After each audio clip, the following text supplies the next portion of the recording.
Welcome to Bass and Boundaries podcast. I'm your host, Amy G, and this is your one-stop shop for all things mental health and music. Hi everyone, welcome back to Bass and Boundaries. I'm your host Amy, and today I am so blessed to be with another artist that personally I've listened to and I'm very impressed with what I'm hearing. So this is Max, or as he goes by, Apalace. Hello my love. Hello, Amy. I'm very happy to be on your podcast. Oh no, thank you for coming on. I really appreciate it. So tell everybody like who you are, where you're from, and why do you do what you do? Well, yeah, my name is Max. I've been producing music since like 2012, I think. I didn't quite mark it down when I started. But yeah, after quite some trial and error, I started the project named apalace now. I think it was 3 or 4 years ago. And I started with like fiddling a bit in the melodic dubstep range, and then really like doubled down on drum and bass as a foundation. Yeah. That's really cool. I like that. So is drum and bass like now your preferred genre to create music? Yeah, I kinda grew into it. Like I remember like back in the day, I listened a lot to like liquid drum and bass, Hmm. but not like the harder direction of the genre. But over the last, yeah, maybe 4 or 5 years, like especially with the Belgium jump up drum and bass scene, I grew to like it more and more, and like it opened the door in my head somehow for like experimenting with it, because I had this notion of like there's some genres that feel like it would be more sacrilegious to like deviate from the like the true genre conventions. And like I felt drum and bass had that, but on the other hand, like genres grow with experimentation and like Yeah. taking influence from other genres. And that's kind of how I landed on the vibe and the sound that I'm currently going with. That's really cool. I like that. So I found you on TikTok and like it was one of the some like snippets of one of your tunes and I was like, wow, that's really good. And I always like to interview people that are, getting themselves out there and producing and being consistent and stuff like that. So, but if I remember right, you're from Germany. Yes, that's correct. Southern Germany, like the very southeast Bavaria, in fact, Nice. like close to the Austrian border. Uh, and actually, it's quite, I'm missing the word. I wanted to say barren in the community sense. Like we have a D&B scene down here, but it's more like the dark technical kind, which I love, but it's Like the not like techno something. kind of, yeah. Yeah, there's much techno influence here, but also in the drum and bass, it's more neuro uh, based Yes. genre, and also jungle, like the old school jungle vibes are represented, but not like the. I usually tend to use like more pro step growls and stuff like that in my production as well, and go the melodic EDM vibey route, which is not as represented here. There are Okay. there are listeners, like there's a fan base, but like the community is not developed around here right now, which made it kind of hard for me to like really say, okay, I'm going with this. And when I started out posting on TikTok regularly, I was kind of trying to fill in that like that specific space that I to like find my people. That's like the phrasing that the on screen hooks usually go with, like putting this out until I find my people. And that kind of is the motivation behind the posting. And he came at the right time, kind of, because I think I started out posting regularly only 2 months ago. Like before Wow. that, it was super, super inconsistent. Like I was not able to like get get a straight system down, or like like a plan for what I'm going for, because I always try to like find the brand that I wanted to go with. But I didn't want to be somebody that does like comedy and also does music, or like leads huge discussions and like polarizes and also does music. For me, because I'm working a day job and I'm very happy with that, but I also need, like, I have the incessant need to make music. So that's something I want to put out, but I don't want to like what's the word? To like piggyback off of some Yes. non-music related trend. So that was the issue for quite some time. And now I found some creators on TikTok that are really like encouraging to just like get into the habit of posting. Yeah, of course. I Yeah. I'm pretty much the same in that I started this podcast only in March. So we're now in July, and you know, it hasn't been long. So I'm the same as you. I was posting very inconsistent stuff before. And then you have to, don't you? You have to find like a formula to work and you know, find out what time is best to post to get the most engagement. TikTok, I can't figure it out for the life of me. But Instagram tells me what time is best. YouTube tells me what time is best, and Facebook and all those things. But I think like when you're a new poster, you're up against so many people that are already in the game. Have you found it difficult to get out there, or do you think that it's just a work in progress? It is. I think it will stay a work in progress throughout until I stop doing music. Honestly, because like it has been a process. Like even when you're not posting, if you are an artist, I think that like it goes beyond music, but just like somebody that makes stuff that needs to get an audience to be relevant somehow, Mhm. or like to gain some traction. Um, you always the- we as artists people we tend to be like really critical of ourselves as Yes. well, and so like we do a lot of work up front.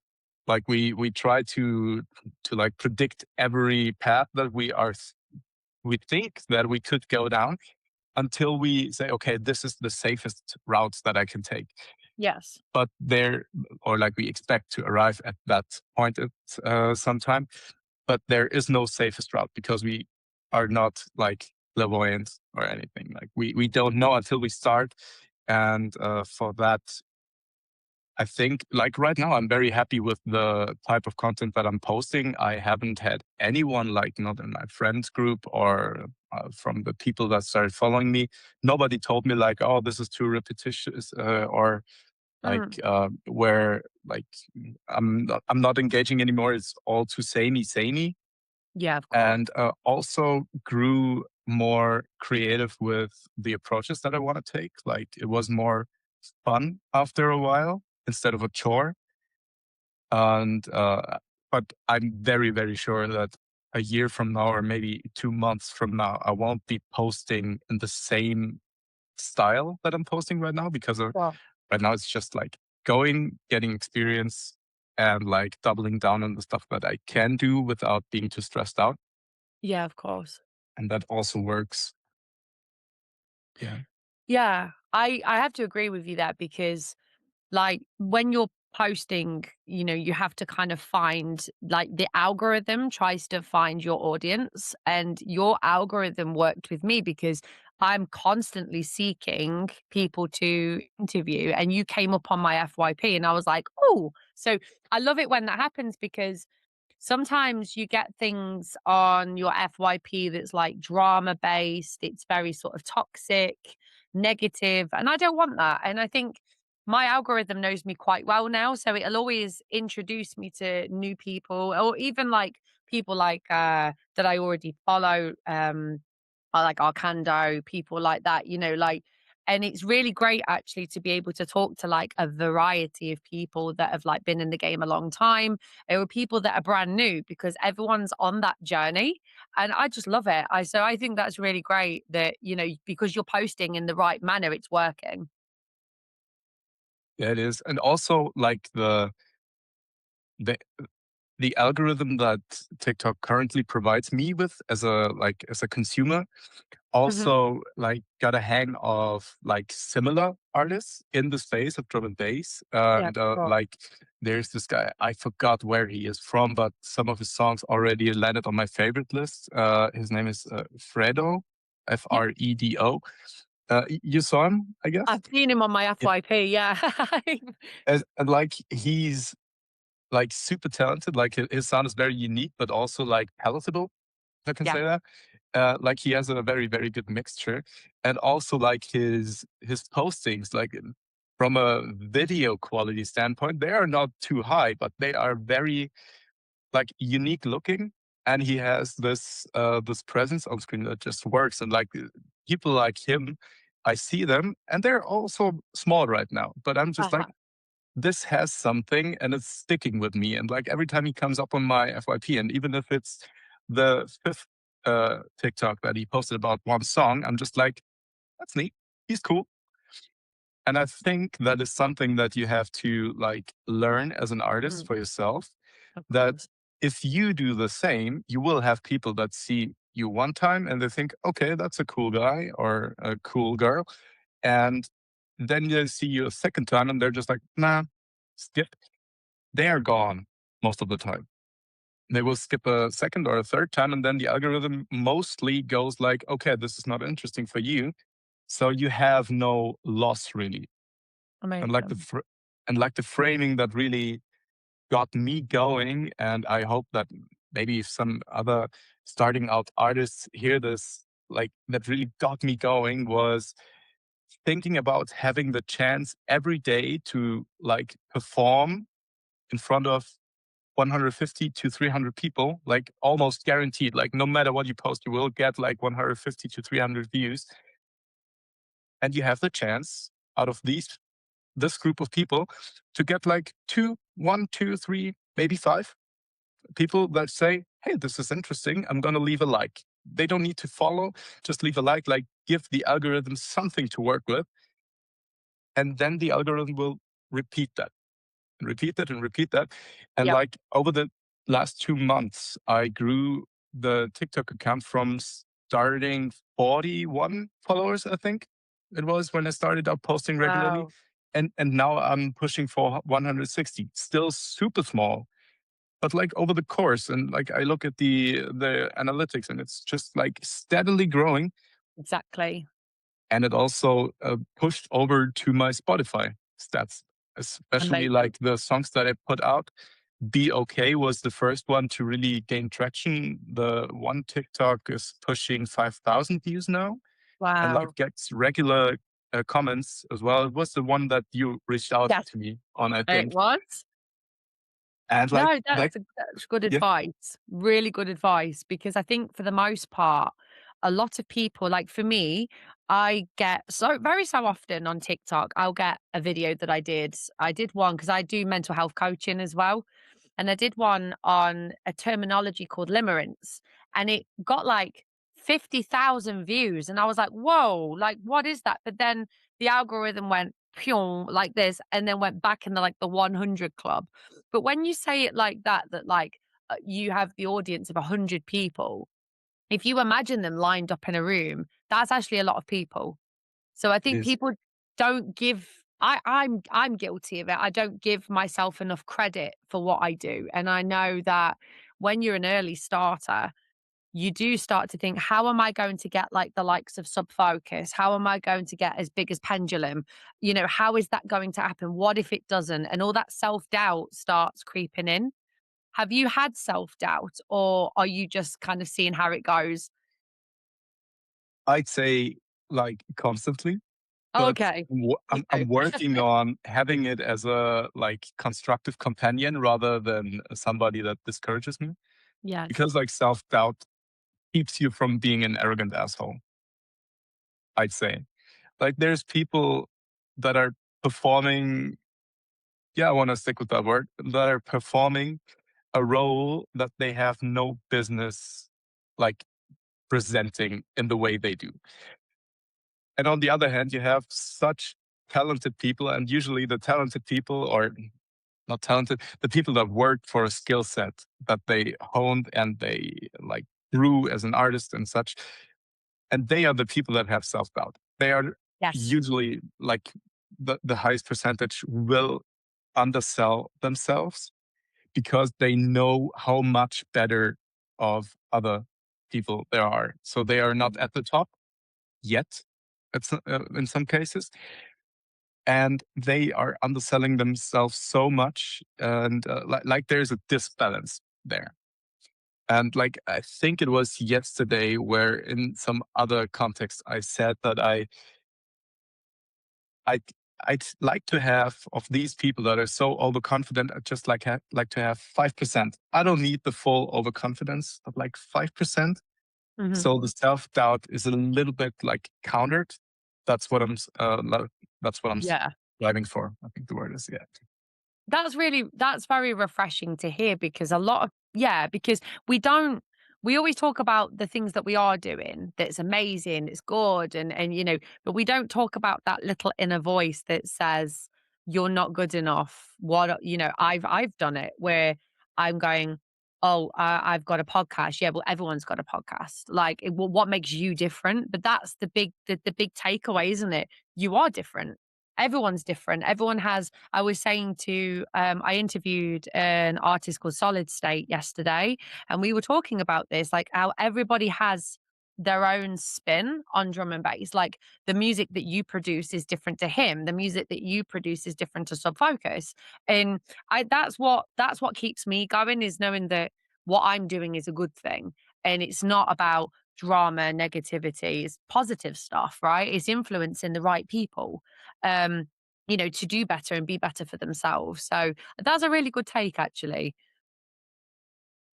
Yeah, I feel so as well. Like,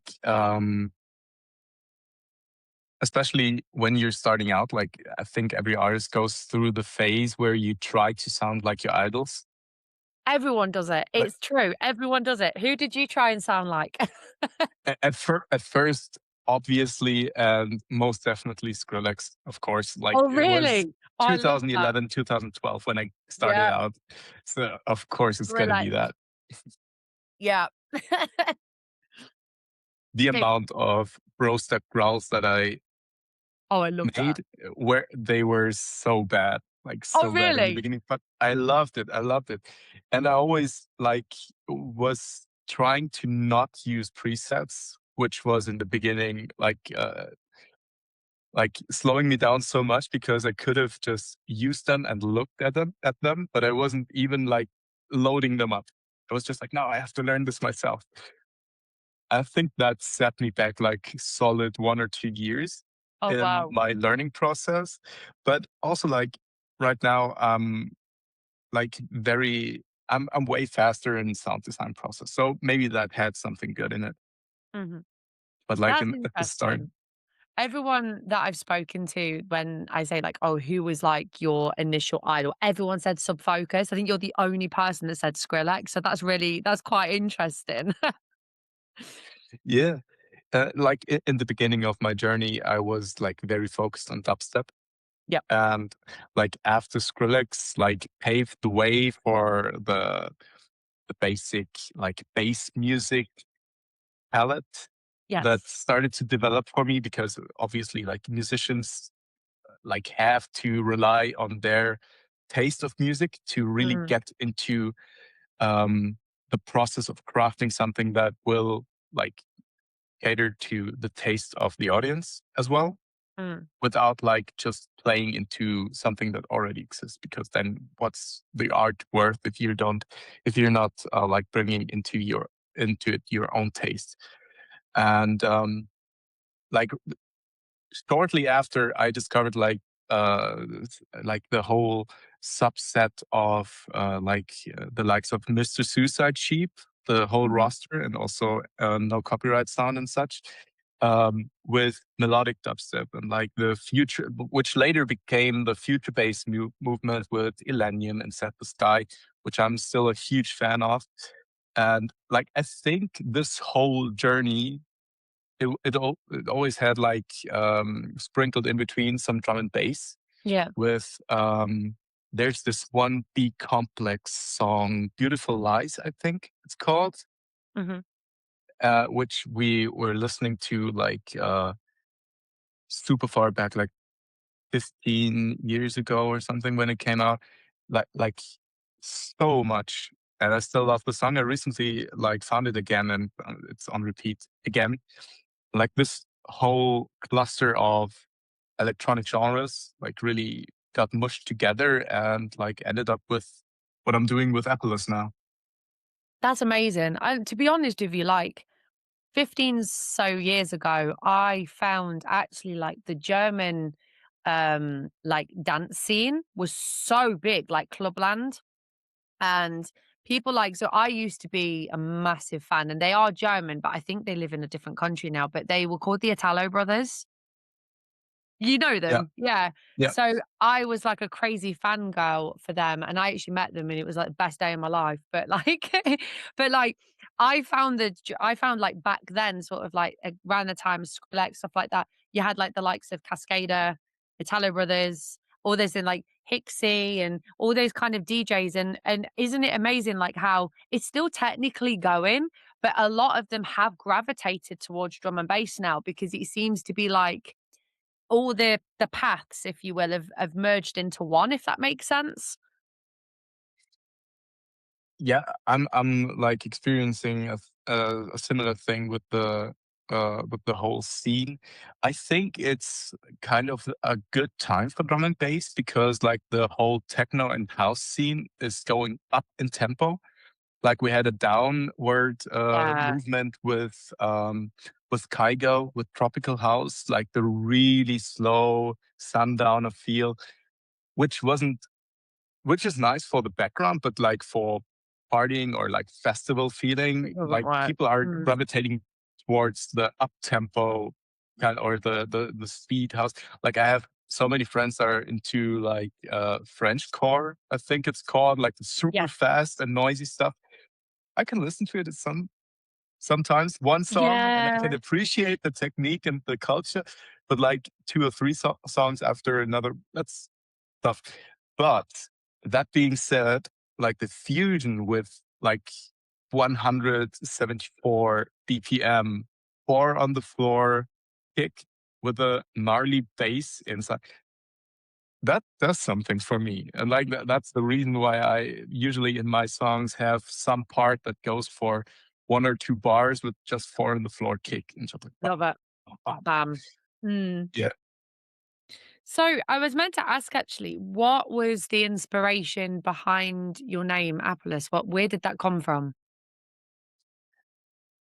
There's no real story behind it other than like I felt that I didn't want to have some kind of real name that like Yeah. incorporated Max or something. I was thinking in the direction of like metalcore bands that usually take names like some title of a novel or something. I was thinking in that direction and it was just like, no, I want to have like a rather short single name that is not like a person's name. Yeah, of And then course. I started scribbling, just like putting down like consonants and then placing vowels between them. And at some point, I ended up with something like apalace, and then I just went around the flat, just like repeating that word and just like trying to switch out something that sounded right for me. And then I ended up with Mhm. apalace, apalace, apalace, apalace, apalace. Yeah, apalace. And that felt right. And It so does I, roll. It rolls well. yeah, It really yeah. does. I like that because I think like for the most part when you're finding finding a name for your who you are, it becomes almost like an alias. So you have to find the thing that fits well. I mean, for me, people say to me all the time, why bass and boundaries? Well, it's the bass is for the music and the mental health is for the boundaries. But I call it B&B and people have mistaken that for a hotel because we have B&Bs over here. So I was like, "No, it's not that." Like, but, it is interesting to hear, like, why people choose the names that they choose, definitely, because there are somewhere I've gone, "I wonder why that is." I wonder why they called themselves that. So that's quite interesting. basically, if somebody recognizes me for my music, I wanted it to be something that can be called, like that you can just address somebody with. And like if it's too long, it feels really weird. So you just go like, hey, and like apalace is just like you can use it just like any other name because That's I really think nice. fans really relate to the name of the project. I agree. I agree, definitely, because I think for the most part, you're, and this is where my podcast comes in because I'm talking to the people behind the name. Like, who is that person? Like, what is Apollos doing? Like, like, so what are you doing? So what have you got planned next? Uh, Currently, I'm sitting on way too many work in progresses that I'm not willing to really finish. But Okay, I've got a very strong candidate that is right now just an instrumental without vocals, nice. but I keep listening to it, and it's been in a finished state for half a year now. And like, Wow. if I keep re-listening to something for that long, it usually is the reason for me to say, "Come on, put it out." Like I've played it to some friends, like a selected group, and they were just like, "Put it out." So I think that will be my next single, but like you have to plan ahead. And I'm not You quite do. sure if I'm going with a label release or if I do a single. So I have to like do the paperwork first. Oh, that's the worst part. Like, Yeah. so when you're doing sort of like vocals on a track, like where are those vocals coming from? Because I've had quite mixed messages. So I've got people, because I do vocals, so I do some every now and again I'll do one, but like some people use AI vocals, some people go on Splice, some people hire a vocalist. Like, what does that look like for you? Mm, I've had almost everything except for AI vocals.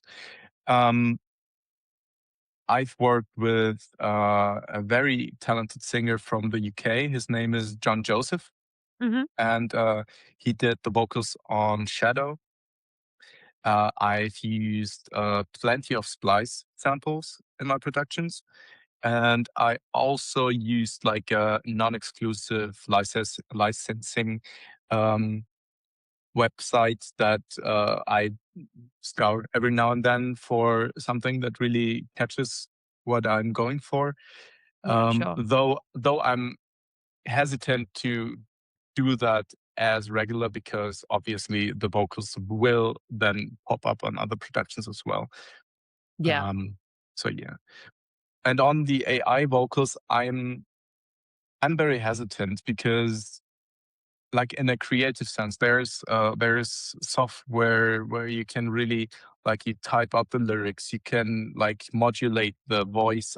I don't remember the name of the software, but you can go really, really technical in depth where you just like program the performance Whoa. in the most detailed way with like the voice pressure, pronunciation, everything. And then you like really you put it down as you would with any other instrument in a DAW. And in that case, I'm just like, hey, that's kind of an art form. But where I'm hesitant is with the likes of like Suno or Udio, which claim to just like, hey, prompt it and we're providing you with the finished product mix ready. There's not much difference to going on Splice and just grabbing some vocal and just pushing it into your DAW and call it a day. Like this is my top line vocal and I'm just keeping it.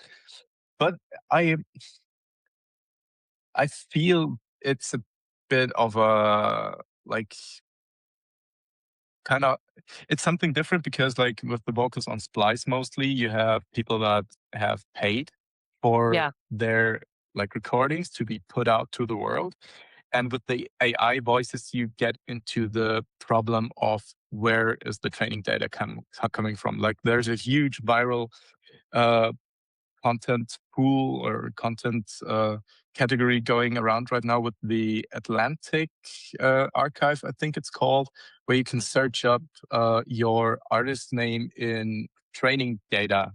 I'm gonna look that up. I have heard about it because the artist Mosey had mentioned it, and he was said that his music had actually been used to train AI, and he was quite mad about it. And Yeah. I don't blame these artists for being mad about it, because for me, like, I already feel that self-doubt anyway when I'm putting my voice out there and, thinking, what if I'm not good enough? Or, what if I sound like a dying cat, as opposed to me thinking I don't sound too bad. And then I listen to it back and I'm like, oh, I hate it. Like, but you can go on Suno and you can get a voice that is polished. It can hit high notes that no normal human can. But like every single person has said, you can't you can't replicate emotion. When you hear somebody singing their heart out and they're relating to the lyrics, they're relating to what they're putting out there. You know, I've heard some artists sing and they're really singing about something very personal or whatever, and I cry, because it's like you can hear the emotion. You can't get that with AI. It's like energetically something's dead. It's not there, if that makes sense. Yeah, I feel similarly. And like, obviously, it comes down to taste for what you're consuming. Like, Of course. I don't want to clown on people that are listening to AI music and say, "Hey, this makes me happy. This makes me feel stuff." Don't shame me for listening to it. Not I at won't. all.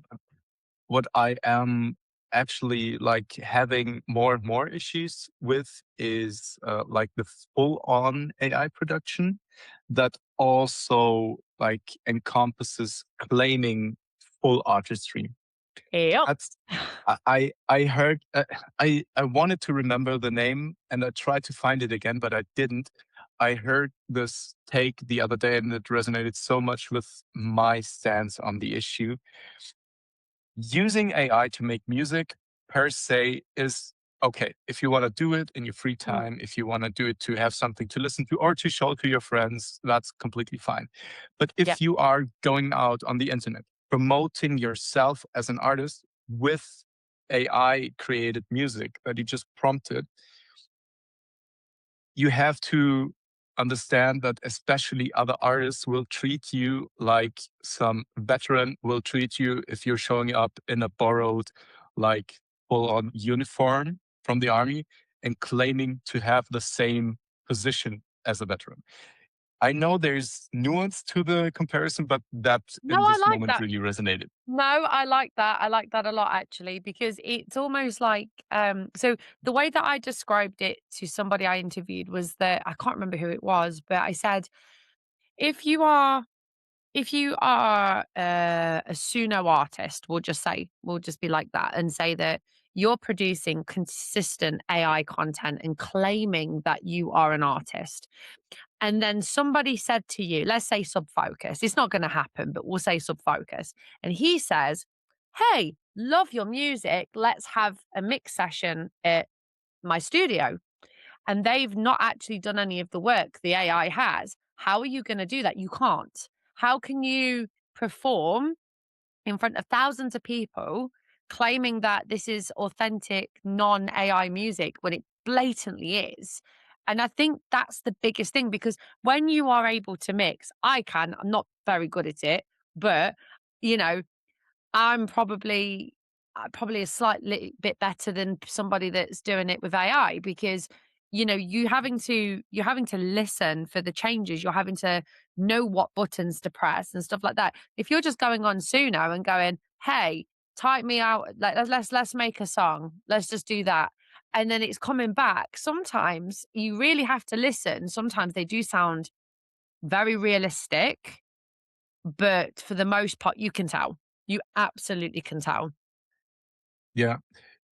Which actually was my issue because obviously, especially when it came out for like publicly available, I tested out a bit of Suno, and Yeah. obviously I also came from the angle that I think I saw a stream of Virtual Riot using I'm not sure if it was Suno, but like coming up with samples to use, which in my opinion is a more agreeable way of using it, just like to have snippets. that you just like get out, you listen to it, and you're just like, okay, how can I transform this? And like Yes. in Yeah. his live stream, he showed what he's doing with that stuff, and with that, I'm just like, okay, that's fine. It's like somebody playing an instrument on the street, and you're just like standing 20 meters away at a shitty distance, and you're just like recording it because you will like utterly destroy the recording afterwards to get somewhere you have a vision for.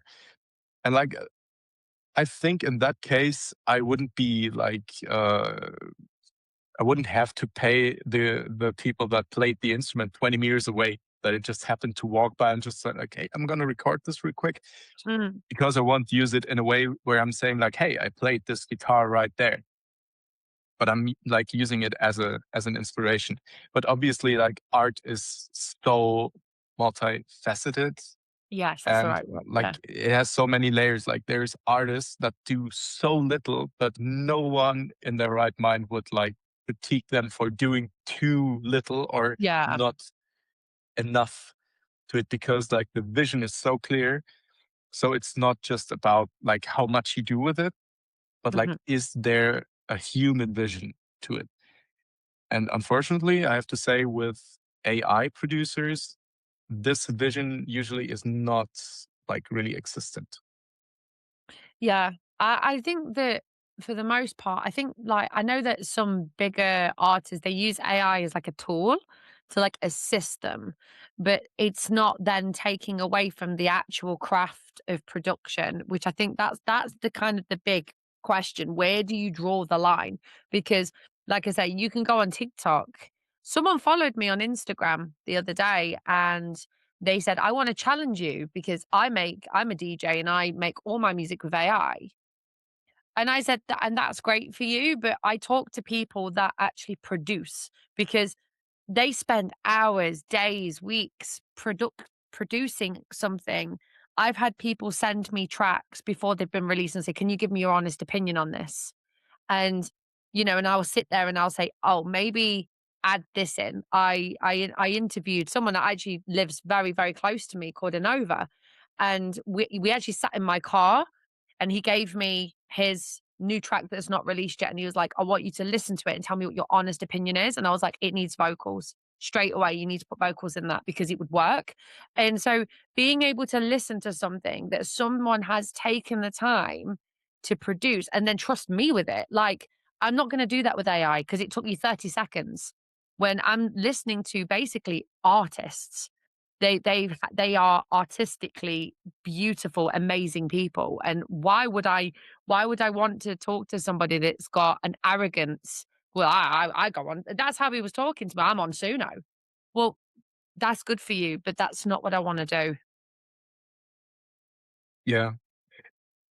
I feel like AI has a very valid place in the tasks that are not as central to the art, Mm, but like the administration, the marketing as well. Like yeah. marketing is also a bit difficult, because like the marketing can be an extension of the art. That's like the golden nugget, or the how do you say, like the big goal that would be perfect to achieve, where the music grows into a whole art project that Mm, is in itself something that produces like also visual content. I hate the word content, but it's fitting here. That also is just not like just audio, but also visual content sure. that is marketable, or like works as marketing content out of the box. But until that point is achieved, I feel like AI can be a huge help to get the marketing out of the way of blocking the creative art part, which is kind of the thing that I'm doing with AI in terms of my project, because like I am using Claude almost every day to get like a grasp on current trends on Of course. Instagram, on TikTok. I'm trying to like expand to YouTube Shorts as well, to just like Sure. have a steady flow of the type of, for me, achievable content that also feels natural to me.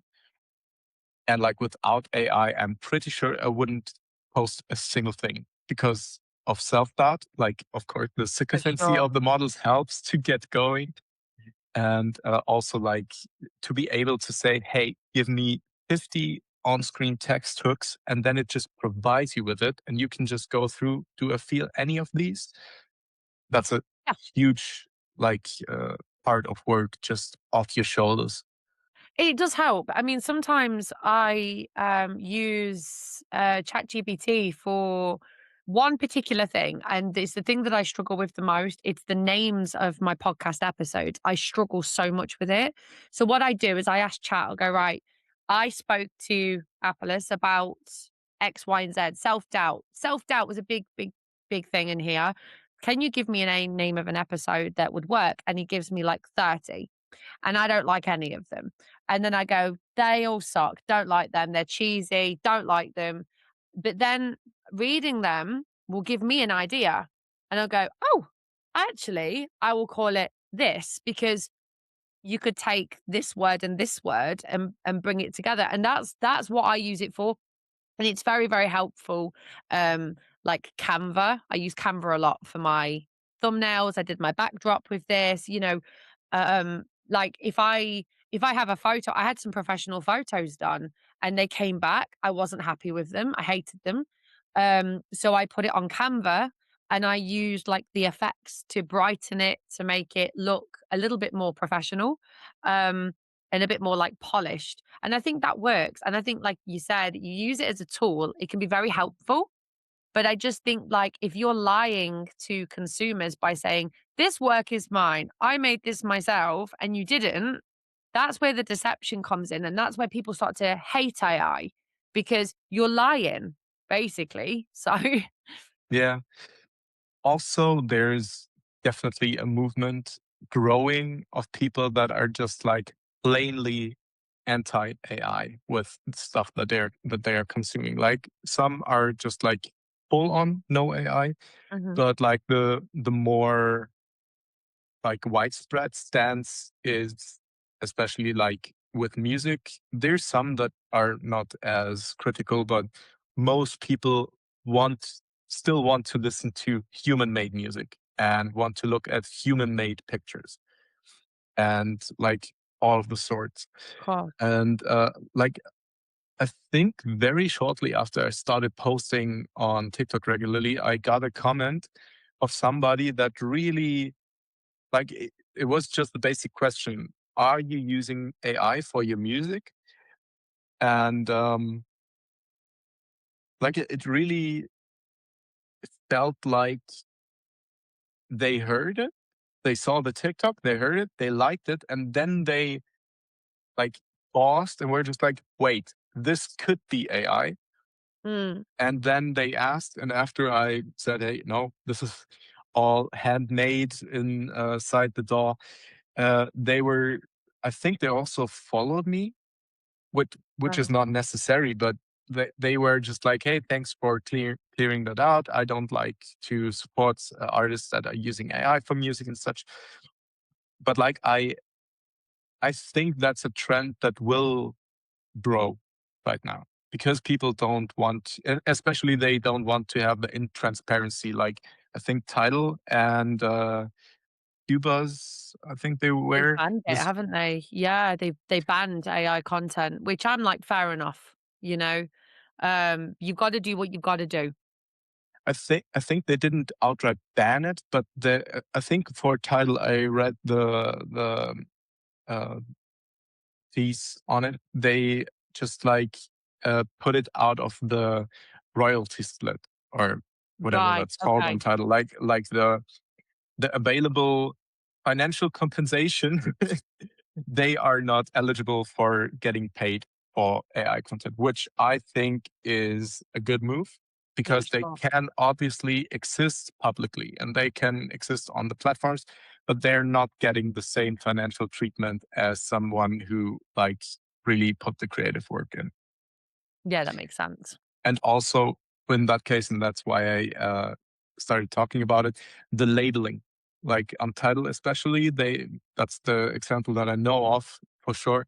They are labeling AI content explicitly. And like Spotify, I think, is still holding off on labeling Yeah. the content as AI, which I feel is a bit fishy, to be Me honest, too. Yeah. because I'm just like, why would you not care about the transparency when so many people are like really pushing for it, and the ones that don't care about it wouldn't care about the clarification really.